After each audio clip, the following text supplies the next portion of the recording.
Persentase mengenai diseminasi budaya positif. Saya adalah calon guru penggerak angkatan 7 Kabupaten Simalungun, Kecamatan Girsang Simalungun. Jadi saya membawa nama sekolah ini untuk saya biar bisa mengikuti guru penggerak ini. Di sini ada, saya perkenalkan, fasilitator saya Ibu Ana Dwi Suparjadi, SPD MPD, dan pengajar praktik saya Ibu Eva Manurung, SPD. Kemudian saya sendiri calon guru penggerak angkatan 7 Revinita Sidabutan, SPD. Di sini saya tampilkan mengenai sosialisasi budaya positif di sekolah SD Negeri 091463 Parapat, Kecamatan Girsang Simalungun. Di sini ada foto guru-gurunya. Kemudian kita mempelajari budaya positif yang ada di SD Negeri 091463 Parapat. Pertanyaan pemantik: apakah Bapak dan Ibu setuju dengan pernyataan di bawah ini? Yang pertama, hukuman dapat mendisiplinkan peserta didik. Pastinya sekolah tidak terlepas dari yang namanya hukuman kepada peserta didik atau murid. Tetapi kita dapat memberikan hukuman yang sewajarnya kepada peserta didik. Jadi hukuman di sini bisa berupa fisik, tetapi tidak membahayakan siswa. Yang kedua, memberikan hukuman positif seperti membaca atau membersihkan halaman sekolah dapat meningkatkan disiplin peserta didik. Pastinya kalau siswa kita memiliki kesalahan, pasti kita suruh, yang paling sering kita terapkan di sekolah kita adalah membersihkan halaman sekolah, contohnya dengan mengutip sampah, agar siswa dapat membiasakan dirinya untuk bersikap disiplin. Yang ketiga, memberikan penghargaan dapat meningkatkan motivasi belajar anak. Seperti yang kita ketahui, pada bulan-bulan yang lalu juga sudah kita terapkan memberikan penghargaan untuk meningkatkan motivasi siswa. Contohnya dengan memberikan hadiah yang dilakukan oleh Bapak Kepala Sekolah. Siswa mana yang bisa menghafal perkalian, menjawab pertanyaan guru di lapangan, akan diberikan hadiah. Berarti itu sebagai motivasi siswa untuk lebih belajar baik di rumah dan di sekolah. Jadi dia dapat belajar dari teman-temannya yang sudah mendapatkan hadiah yang diberikan oleh guru. Kemudian kita lanjut topik materi hari ini, yaitu disiplin positif dan nilai-nilai kebaikan universal. Yang kedua, hukuman dan konsekuensi dan restitusi. Yang ketiga, keyakinan kelas. Keempat, kebutuhan dasar manusia. Yang kelima, posisi kontrol. Yang keenam, segitiga restitusi. Kita masuk ke topik yang pertama, disiplin positif dan nilai-nilai kebaikan universal. Apakah makna dari disiplin? Pasti kita tahu disiplin itu adalah ini. Makna disiplin dalam budaya, makna disiplin dimaknai dengan menjadi sesuatu yang dilakukan seseorang pada orang lain untuk mendapatkan kepatuhan. Kita cenderung menghubungkan kata disiplin dengan ketidaknyamanan, bukan dengan apa yang kita hargai atau pencapaian suatu tujuan mulia. Jadi kita selalu menerapkan kata disiplin kepada anak-anak, baik disiplin berpakaian, berbicara, disiplin waktu. Jadi di sini bukan hanya guru saja, murid saja, tetapi guru juga harus dapat menerapkan disiplin di sekolah, baik dalam pengajaran, berpakaian, dan waktu. Tapi di sini kita lebih fokus kepada siswa, disiplin kepada siswa agar mereka dapat mengubah dirinya ke arah yang lebih baik, disiplin. Selanjutnya, nilai-nilai kebajikan.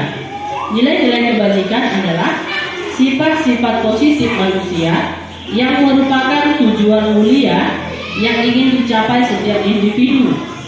Salah satunya adalah nilai-nilai kebajikan yang ingin dicapai oleh setiap anak Indonesia yang kita kenal dengan profil pelajar Pancasila.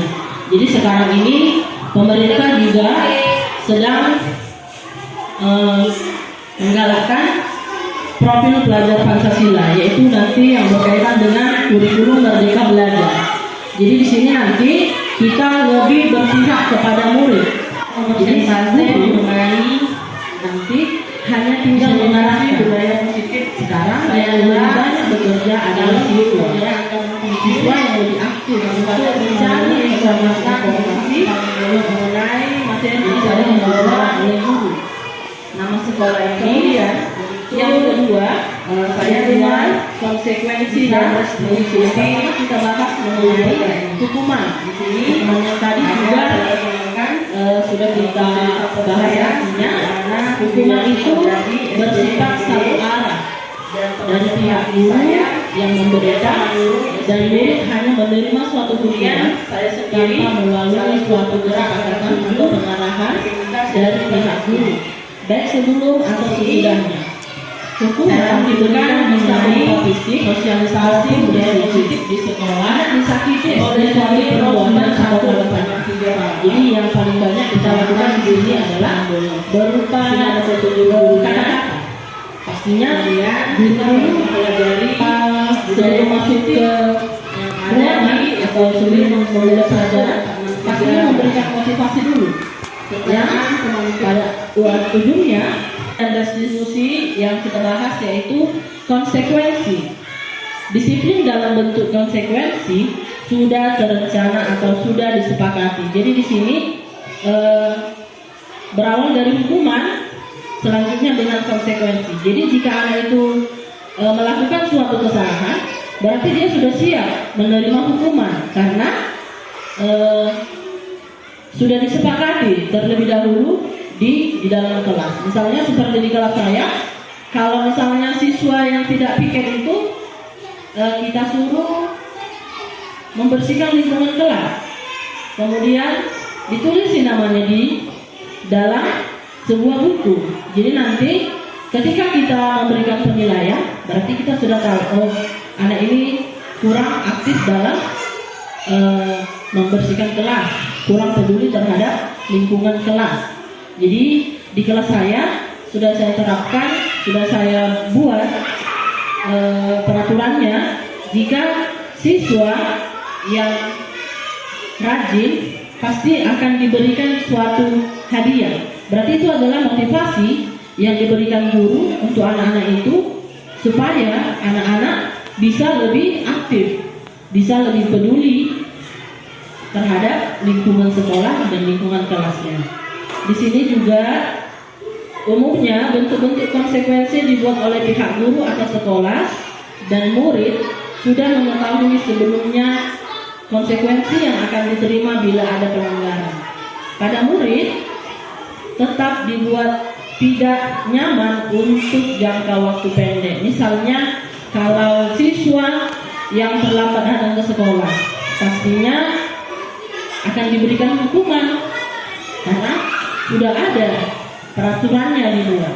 Kemudian jika siswa yang tidak menggunakan seragam sekolah dengan benar atau melanggar peraturan menggunakan pakaian seragam sekolah, pasti guru akan memberikan konsekuensinya, memberikan hukumannya. Apalah hukuman yang cocok untuk siswa yang melanggar hukuman tersebut, baik dalam bentuk kata-kata atau fisikis, dan bukan fisik lagi. Jadi kalau fisik ini pastinya dengan kontak batin langsung atau dengan cara memukul atau menendang. Jadi sekarang ini tidak diperbolehkan lagi. Jadi ketika saya juga sekolah, ada sekolah kami waktu SMA Ketika kamu terlambat sekolah, tidak diperbolehkan masuk lagi, tetapi langsung disuruh pulang. Itulah peraturan yang sudah disepakati. Itulah konsekuensinya juga yang harus diterima oleh siswa, karena sudah mengetahui, sudah membaca, dan sudah tahu sebelumnya apa-apa saja konsekuensinya. Kemudian restitusi. Restitusi merupakan proses kolaboratif yang mengajarkan murid untuk mencari solusi atau masalah mereka dan membantu murid berpikir tentang orang seperti apa yang mereka inginkan dan bagaimana mereka harus memperlakukan orang lain. Jadi di sini sikap atau tingkah laku dari murid, bagaimana cara mereka berkolaborasi dengan teman-temannya. Jadi di sini pastinya jika mereka bermain pasti akan ada suatu masalah. Contohnya berantem, menangis. Jadi di sini kita sebagai guru juga harus bisa menjadi penengah atau membantu siswa dalam menyelesaikan masalah-masalah yang terjadi antara siswa dengan siswa. Kemudian di sini ada tindakan guru, hukuman atau konsekuensi. Yang pertama di sini ada 2. Mencatat 100 kali di dalam buku kalimat, saya tidak akan terlambat ke sekolah. Coret-coret. Yang kelima itu adalah konsekuensi membersihkan tumpahan air. Ya pastinya kalau kita sudah berbuat, pastinya harus sudah siap untuk menerima sanksi atau hukuman atau konsekuensinya. Jadi di sini ya dibersihkan kembali atau dilap. Yang keenam itu hukuman membuka sepatu, karena kita tahu di peraturan sekolah juga sudah ada tata cara atau tata tertib menggunakan pakaian seragam sekolah. Jadi di sekolah manapun pasti dihimbau kalau sekolah siswa itu memakai sepatu hitam, bukan sepatu warna-warni. Harus menggunakan sepatu berwarna hitam. Jadi jika siswa tidak menggunakan sepatu hitam, maka guru harus memberikan hukuman. Contohnya membuka sepatu selama pelajaran terlaksana. Yang ketujuh itu konsekuensi karena si anak berarti lalai atau tidak menggunakan waktu dengan baik. Jadi di sini bisa saja karena dapat atau berfungsi juga sebagai pemanasan untuk siswa. Jadi itulah tindakan guru. Yang selanjutnya hukuman. Itu hukuman sesuatu yang menyakitkan harus terjadi. Pastinya kalau kita dihukum menyakitkan atau sakit. Jadi yang pertama juga konsekuensi sesuatu harus terjadi. Jika kita melakukan kesalahan, berarti kita harus siap menerima hukuman atau konsekuensi dari peraturan-peraturan yang sudah dibuat. Yang kedua, membuat peserta didik sakit fisik maupun hati. Jadi kalau di sini pastinya guru-guru memberikan kata-kata atau kalimat-kalimat yang sedikit menyakitkan bagi siswa yang melanggar peraturan. Yang kedua, membuat peserta didik merasa tidak nyaman dalam jangka waktu pendek. Pastinya selama di sekolah jika kata-kata kita sudah menyakitkan, pasti dalam hati siswa, kok gitu ya omongan guru tadi, berarti aku salah.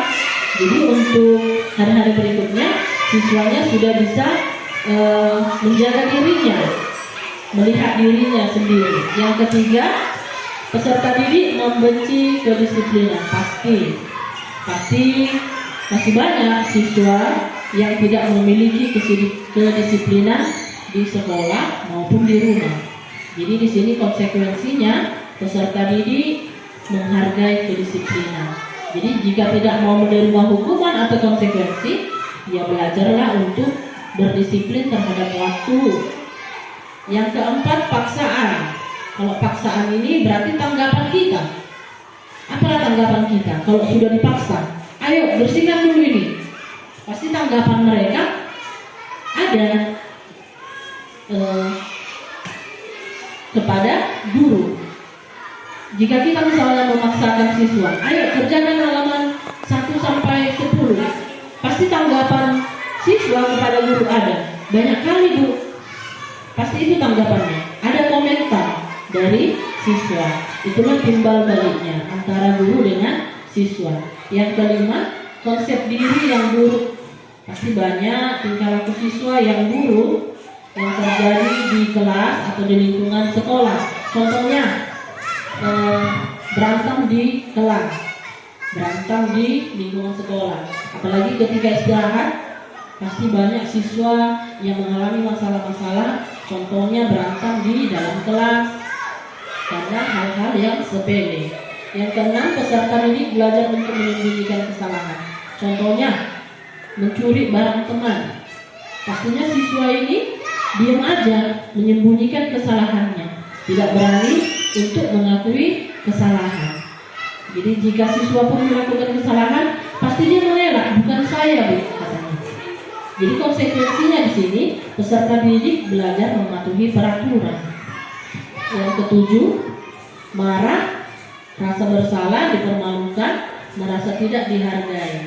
Itu konsekuensinya kehilangan hak, dibuat tidak nyaman, diasingkan untuk sementara. Jadi jika ada siswa yang ketahuan berantem, mencuri, pastinya teman-temannya akan merasa menjauhi dia.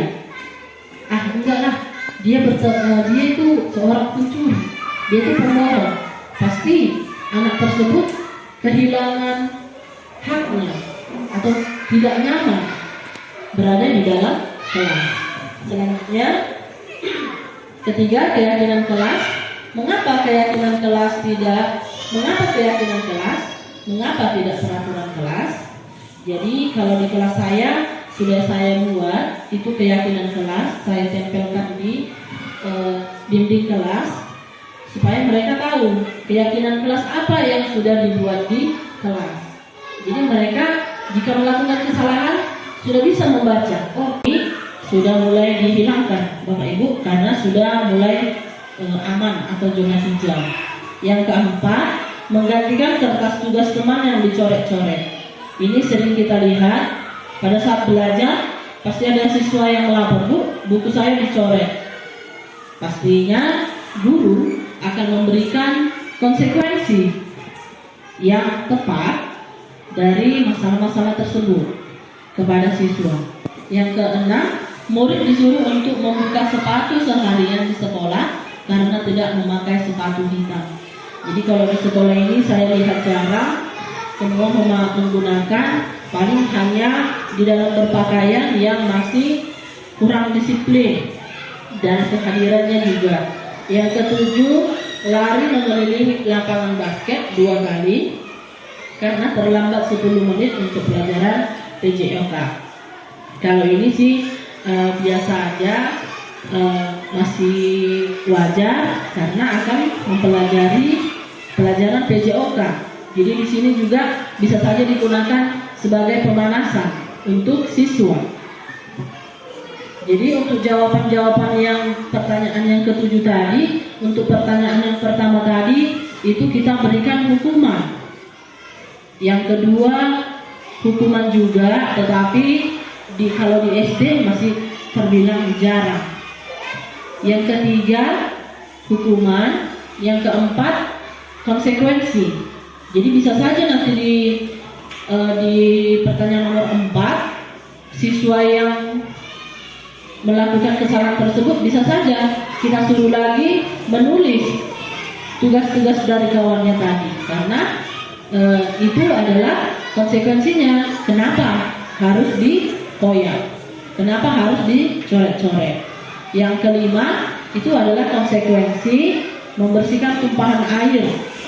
Ya pastinya kalau kita sudah berbuat, pastinya harus sudah siap untuk menerima sanksi atau hukuman atau konsekuensinya. Jadi di sini ya dibersihkan kembali atau dilap. Yang keenam itu hukuman. membuka sepatu. Karena kita tahu di peraturan sekolah juga sudah ada tata cara atau tata tertib menggunakan pakaian seragam sekolah. Jadi di sekolah manapun pasti dihimbau kalau sekolah siswa itu memakai sepatu hitam, bukan sepatu warna-warni. Harus menggunakan sepatu berwarna hitam. Jadi jika siswa tidak menggunakan sepatu hitam, maka guru harus memberikan hukuman. Contohnya membuka sepatu selama pelajaran terlaksana. Yang ketujuh itu konsekuensi karena si anak berarti lalai atau tidak menggunakan waktu dengan baik. Jadi di sini bisa saja karena dapat atau berfungsi juga sebagai pemanasan untuk siswa. Jadi itulah tindakan guru. Yang selanjutnya hukuman. Itu hukuman sesuatu yang menyakitkan harus terjadi. Pastinya kalau kita dihukum menyakitkan atau sakit. Jadi yang pertama juga konsekuensi sesuatu harus terjadi. Jika kita melakukan kesalahan, berarti kita harus siap menerima hukuman atau konsekuensi dari peraturan-peraturan yang sudah dibuat.